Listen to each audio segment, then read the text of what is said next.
Hello and welcome to another episode from the Real Talk and Revenue podcast. We have myself, Francesca, the accountant, and we have Jordan, the therapist, and we bring real powerful conversations around building revenue, building confidence, how the mindset works, all different discussions around to help others in business and in their personal life. So listen in, tune in, let us know what you think, ask questions along the way and we'll be sure to answer them. Enjoy. This is nice. What have you got? Banana. It's a banana bread matcha, but I usually have it iced, don't I? And it's hot. Go on, take a sip. I don't know if it's too hot. I've got my usual. face. I've just nearly dropped both drinks on the way in. I'd have been fuming. I would have been fuming. I'd have been right. It's all You'll have to on. wait a minute. I know. Me dropping the drinks. Go on. Yeah, it's alright. You It's prefer not as cold? nice as the iced one. Probably because that's what I'm used to. now. Yeah, it will be what you used to. We was just talking about you getting up late this morning. Got up like 20 minutes ago. What was that? What? Hallie is going through some kind of sleep regression. How old is she now? 14 months? 15. months. And she keeps waking up like in the middle of the night and just chatting away, like going through all the new things she's learnt basically. Oh, really? Yeah, so just like talking, like she'll go, "Hi, Mama." Tickle, tickle, tickle, tickle. And she goes like that. Like, Does tickles, she? Yeah. And then she'll go, "Dada, kiss." Oh. And then what else did she say? She says some really funny things. And then she starts going, "Leo."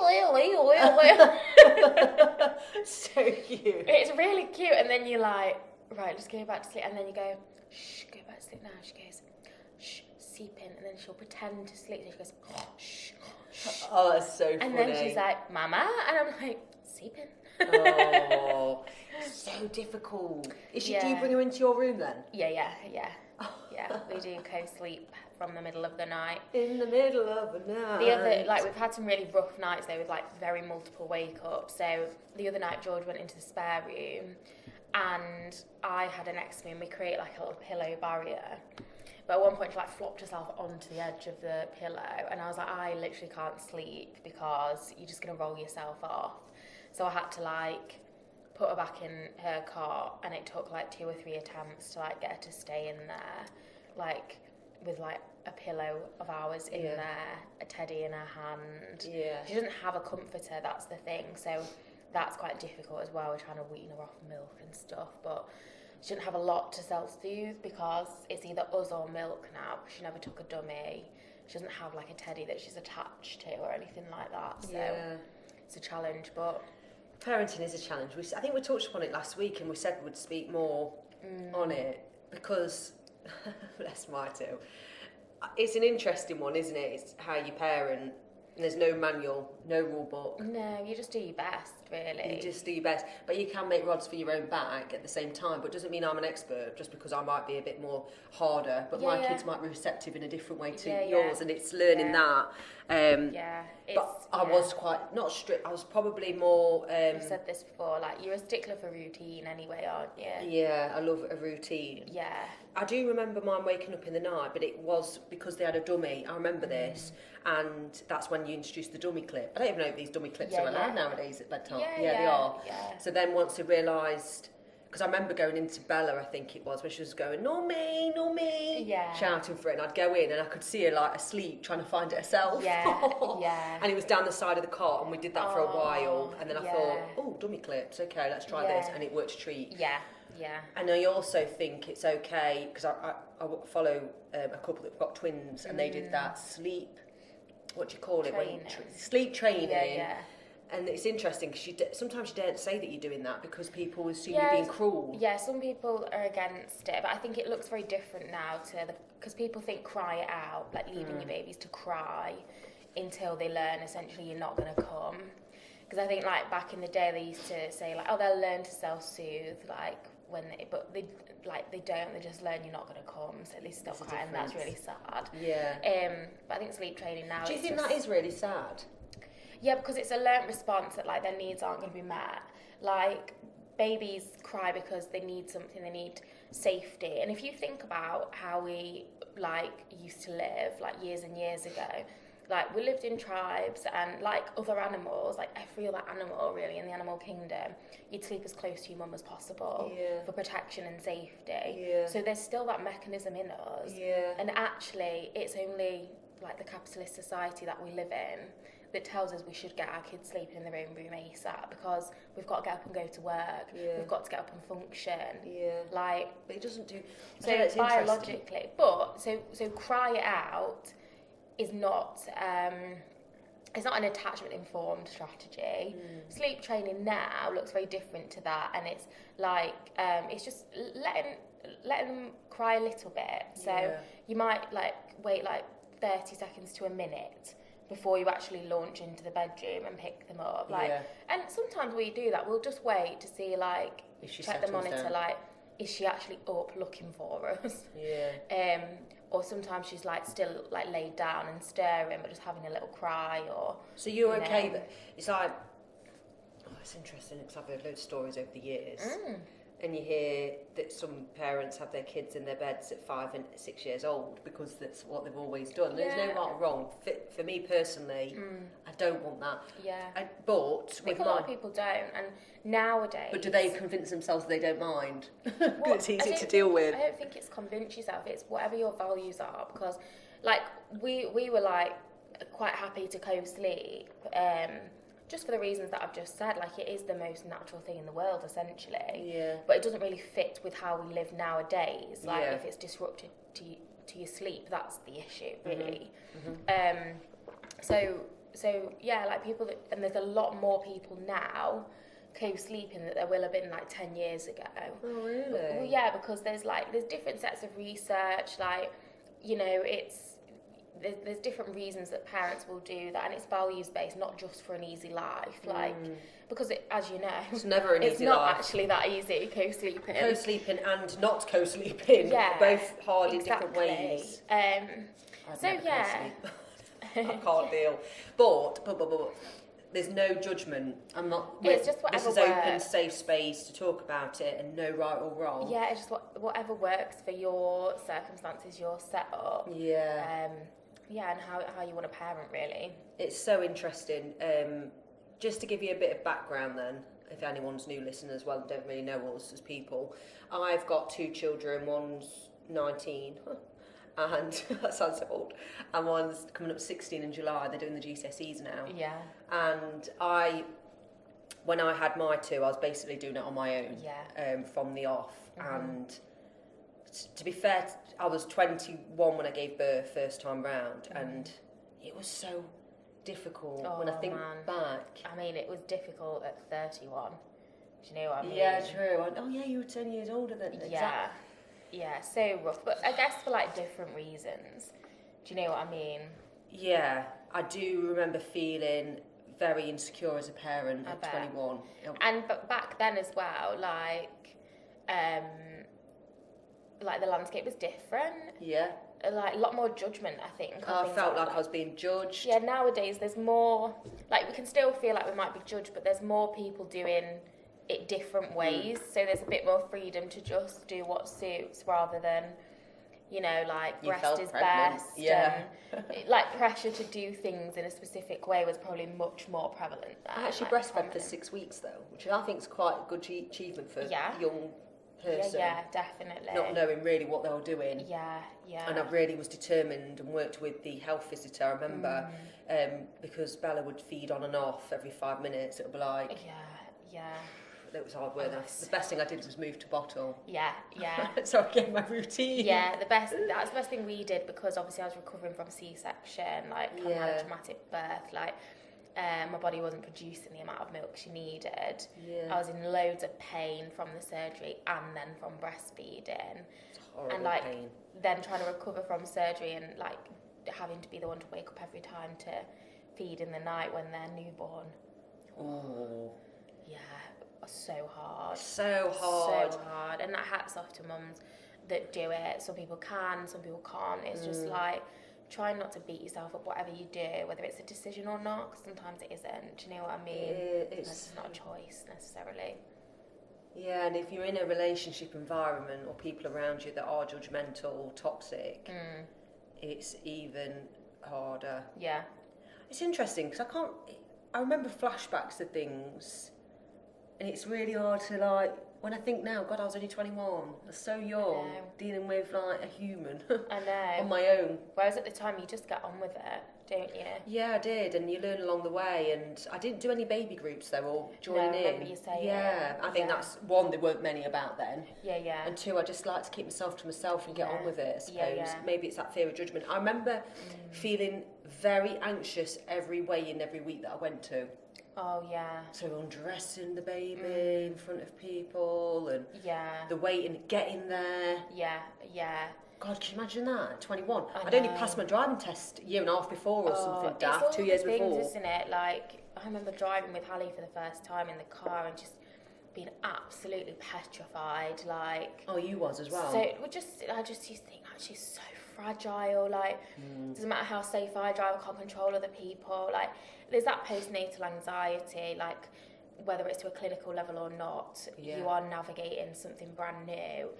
And from going to only being like responsible for yourself and kind of doing what you want when you want to an extent, to then like having to look after a human's every need is really tough, isn't it? Like it's such a humbling experience. It's so true. Let alone trying to get your body back. Yeah, I've like you have to get your body not put pressure on myself for that at all throughout the process. Like, not at all, because I've had enough other stuff going on. Do you know what I mean? Yeah, get that. Throughout the time and stuff. Like, you saw the state of me, like. 3 weeks after. Was it 3 weeks after? Well, I don't remember it as a state. Well, I was just really struggling, wasn't I? Like, it was really hard. I guess I came in and thought this is normal, and then never thought about it again. But you were worried. I was worried, but not on like, just to the point where I think a few tweaks and it would be like, boom, you're back on track. Sent you that book, you reframed stuff, did your own self work, and you're back on track. You just do, and I think as well there's a natural like equilibrium that comes back in place when the shock wears off. Like, everything going on, and you get used to it. And I think for me, like, it wasn't until she was 2 months old, I didn't start to feel remotely normal again. Yeah. Like, when she was 2 months old, which again is like nothing, is it? 2 months. And really it coincided, I think, when physically I started to feel better, could do a bit more. I wasn't in pain all the time. I wasn't scared of like pulling things or and even things like, you know, that aren't routinely spoken about necessarily, like going to the toilet and stuff like that, really painful, like afterwards. Like, I obviously had a C-section, but it was really painful because you've been sliced open. Everything's not where it was, like, and it's settling. Do you know what I mean? It was wild. I remember thinking, like, is this normal? Like, is something wrong? And like one time having to ring the hospital again, because I have like a midwife there at all times you can call afterwards to just ask like if things were normal, like, and that was really reassuring, to be fair, to just be able to run things by her once and be like, okay, that's I get it now. And she explained like you know, the process of things, which was good. But I remember Bella flashbacks. Back then I was really maternal. Like ridiculously maternal. And I've grown out of it to be able to do my business. Well, I suppose as well, like, as your kids get older, they don't need you as much either.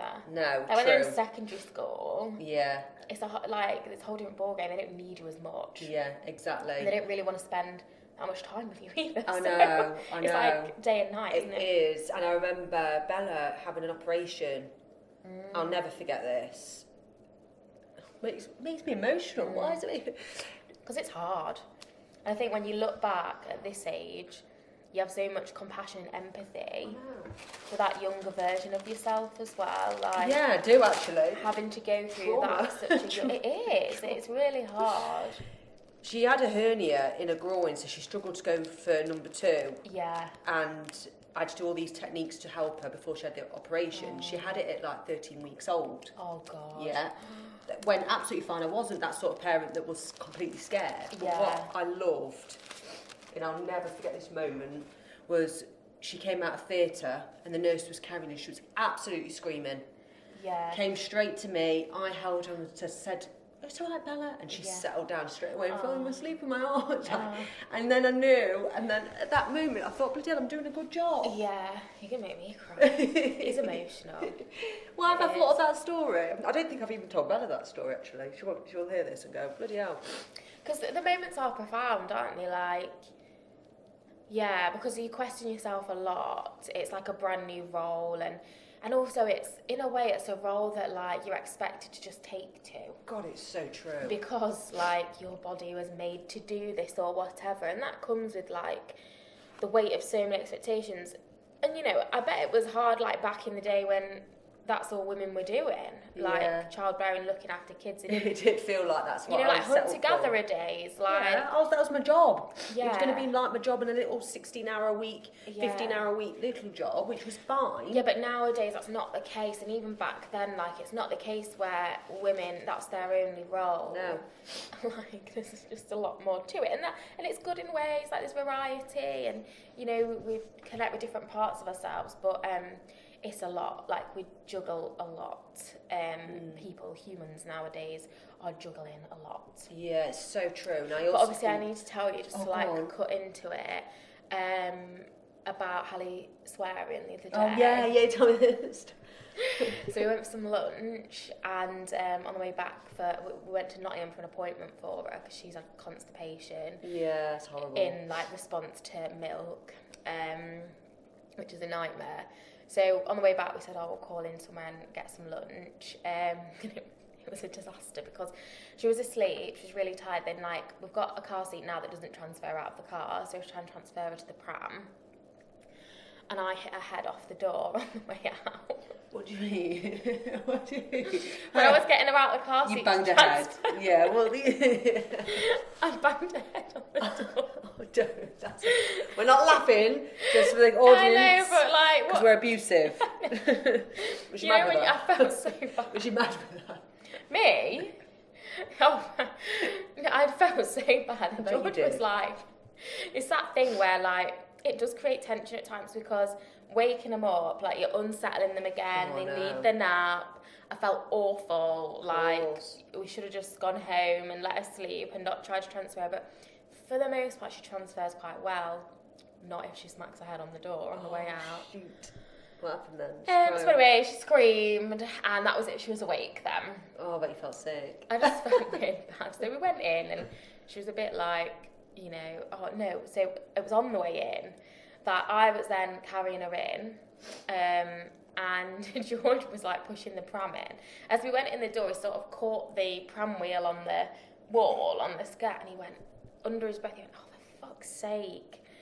And Hallie went, "For sake." Oh no. For sake. For sake. And said it 3 times. 3 times. The first time I looked at George, I went, "George, did you hear that?" And he went, "Oh." And she said it again, I went, and then she said it again, and I went, "Oh my God." So did you just say dead? And George went, "We're going to have to be really careful." Yeah. I was like, "No," but it's like second nature. Like, we swear a lot. Like, you know, just around and about, like, in an expressive way. And I'm sure a couple of times, yeah, definitely. I'm sure a couple of times I've heard her say shit as well before. But you know, when they're like babies and they're learning something, you're like, what? Like, I don't know, but I'm pretty sure. But she's talking a lot now. Like, speech is probably one of her things that she's just like such a sponge with it, and there's new words every day, every single day, like really weird ones as well, like octopus and like, so honestly, it's because of like the teddies and stuff you have. I know, it just sounded funny the way you just said that. You went octopus. She does. She goes octopus, octopus. Yeah, she's so funny. Wonder if she'll say it again and swear again. She probably hasn't. I don't think so. I don't think she will, unless one of us says it and she copies. The funny thing is, she's calling us by name a little bit now as well. She'll go, "George." And then the other day, I got up with her and I was like making her breakfast, and she came like tottering after me, following me. "Jordan." No, she didn't. She did, and I was like, it's Mummy to you, actually. And what did she say then? Nothing. She was just like. How interesting. But obviously she'll hear George. Yeah, of course. And me calling each other by name and like, you know, his parents and everyone else. I wonder if that's normal. Yeah, because obviously if I It's really funny though. Yeah. Really funny. Well, I never did that. Not that anything sticks out. It's really funny. Yeah. Yeah. The first time she said George was when I went, he said something and I went, George, George. And she went, George. Oh, she's taking it all in. Yeah. You can see her just like watching. Like the other day we were talking about her in the car, like just generally. And in the mirror, you know, you can see him. Yeah. In the like rear-facing car seat, she was like. And George looked and he was like, she knows we're talking about her. And I was like, I think she might do. It's so funny. It's a 1-year-old face. Yeah. That is so funny. That face, that straight face taking it in. Oh, I love it. They are. This age is so fun. Like, despite their aggressions and things, like, really fun because they're just learning everything. She's learning to walk. She's talking and chatting loads. And wait till she's 2 then. And they're just so funny. They do go through transitions. But I also think, obviously, there's a lot of women out there that still are scared in the corporate world and want to have kids and scared to have kids because it I can't say the word. Diminishes. Yeah, diminizes. What's that word? Have I just made that completely I think you've mixed two. That's what I do. Diminishes? Probably. Or minimises? Like what? Yeah, minimises then. Oh, well, what are you saying? Like, finish what the basically sentence. what I'm saying? I know, I'm like, done it now, it's in my head. Basically, what I'm saying is a lot of women are in corporate careers, done very well. They hit around 30, 35, and then they're like, oh no, like, what do I really do? want kids actually. But they kind of might convince themselves they don't, or even if they don't want kids, that's great, that's fine as well. But if they do and they're in a corporate career and they're really high up, could you imagine that feeling? I still think you can have it all, but you've got to have the right employer and environment. And and some cultures are still very discriminatory without being. Well, it's underhanded, isn't it? Underhanded. Like I've got a client who was essentially dismissed, like after she had a miscarriage, and it was then she was kind of like dropped then for any opportunity. What? Because her boss realised that she actually was going to have a family at some point. And this was like some years ago, I think, but yeah, like it still exists. And in other environments, I've had like clients who have been through like traumatic events and like pregnancy, fertility related, like, you know, baby loss, and have been just treated like disgustingly by workplaces.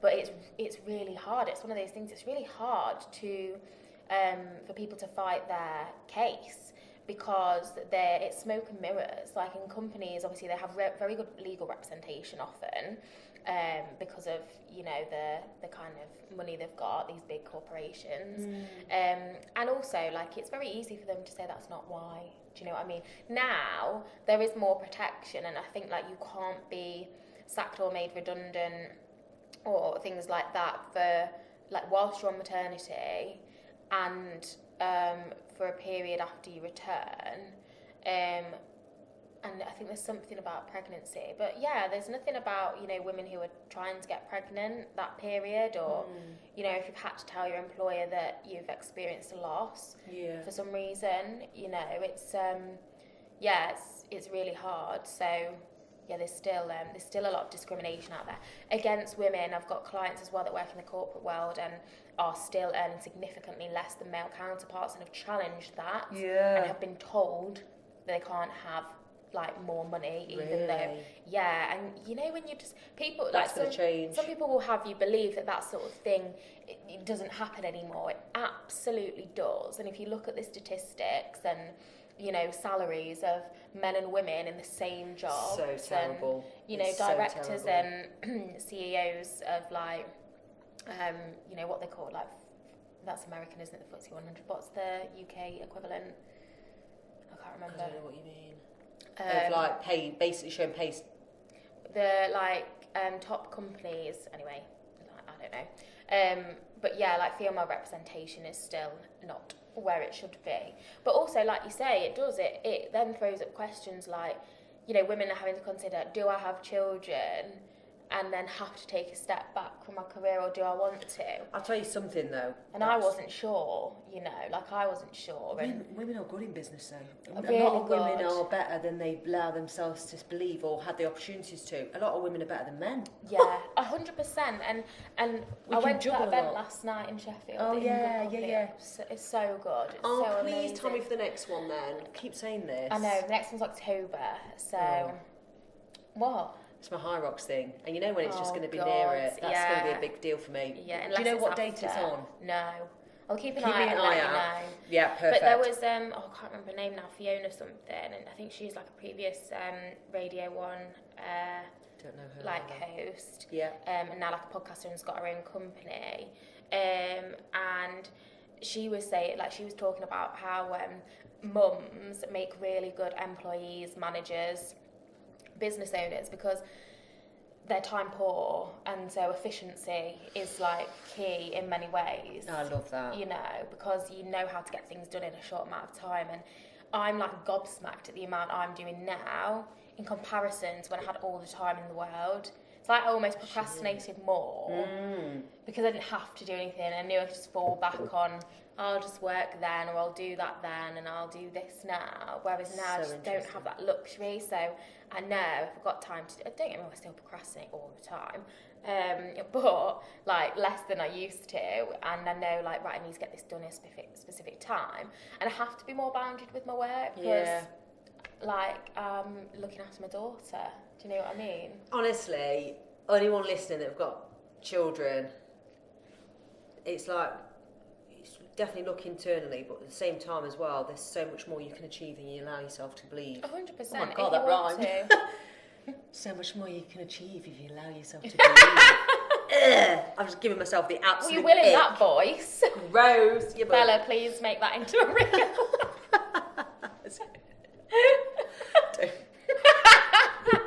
I really want to say it again, but I can't because it's actually gross. But it's just true, isn't it? It is, yeah.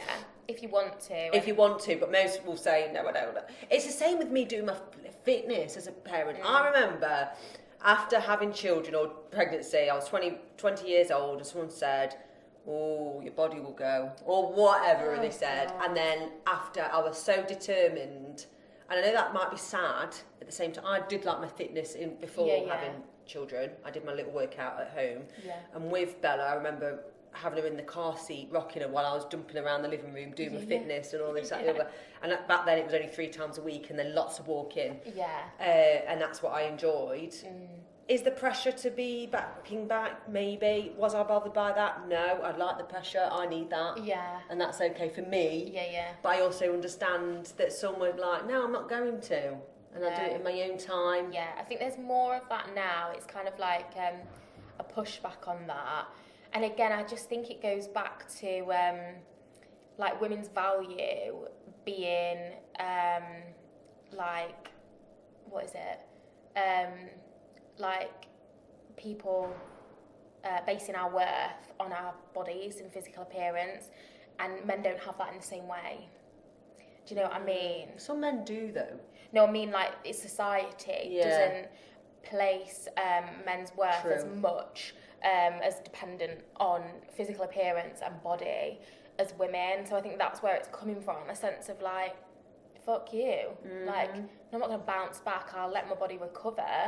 And like, if I want to, you know, re-engage with exercise for any reason that suits me, I'll do that. It's weird because I can't physically speak like that though.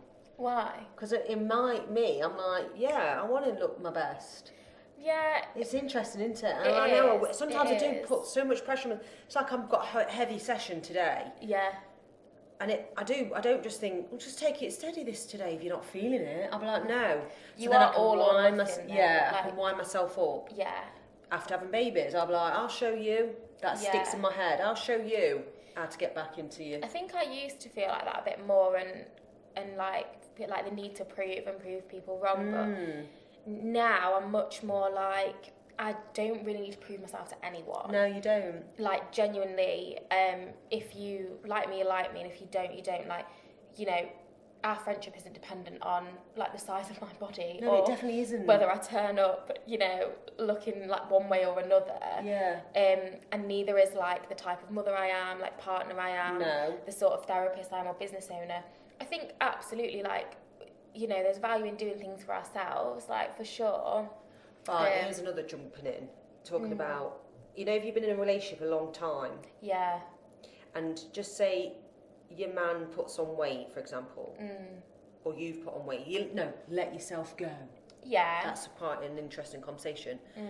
How do you work that around in relationship? Maybe this is a conversation for another time. It probably is, yeah. Let's leave that for next week. It's a good one. It's a very hot topic, I think. Where's the line between, like, kind of like showing up as your best and, I don't know, like, without it looking like feeling you've just... good. Yeah, and then...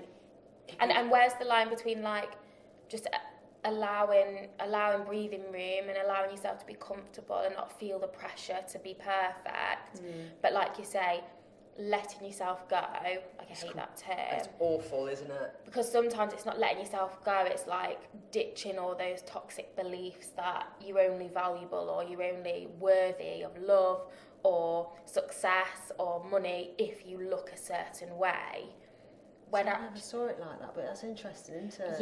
Yeah, and that's a lot of the time. This is what we are marketed to as a society, like, you know, you'll feel your best, you'll look your best if you have this, if you dress like this, if you drink this, eat this, do this. Like, we are a consumer culture, so sometimes when you step back and you look at, like, how our belief systems are formed, like, it's not just parents, peers, like, immediate kind of people we're around. There's a, like, national and global element to that, like a societal element, and like, marketing and consumerism has a lot to do with it as well. Yeah, that's so interesting, because back in when I started my social media properly, I will do the no makeup videos, and I got more traction from doing that to the polished look. People like to be able to relate to you. Like, people don't like to feel that you're not like them, and, like, so what you're doing isn't for them. Like, it has to be relatable, like, you know, and you'll know that from, like, your own experiences and the people you look up to. Yeah, I know that. We all know that. So, you know, whilst it's nice to see, like, these polished feeds and, you know, like, you know, the aesthetic of things, and those accounts are great, sometimes it's good when people will show up some days, like I got up late today and I've not had time to think about what I'm wearing, or, you know, do my hair or whatever, or I didn't want to today, like, I'm having a makeup-free day and I've got my hair up, or, do you know what I mean? Like, we like to see the human side of people, and it's the same with anything. Like, social media is always the highlight reel, because that's just the nature of it. People are sharing their best bits, and there's nothing wrong with that. So it's easy to look at, like, an Instagram couple and go, look at their relationship, perfect. We are definitely, let's park it there, because I think we should talk about the perfectionism of looks and the reality behind the scenes. Absolutely. And I will share my thoughts and vision on the term letting yourself go. Yeah. And how I feel it's about so horrible. So horrible, but it happens, as in not on purpose. I think it's not letting yourself go, is it? Let's just say, like, not looking after yourself or taking care of your own needs, and that's not just appearance based. Yeah, exactly. It have to be for reasons of appearance, does it? Yeah, exactly. So, yeah, we can pick that up. I'm liking it. Right, thanks for watching and listening on this episode. Hope you've enjoyed it. All about parenting, and we'll see you next week. Bye.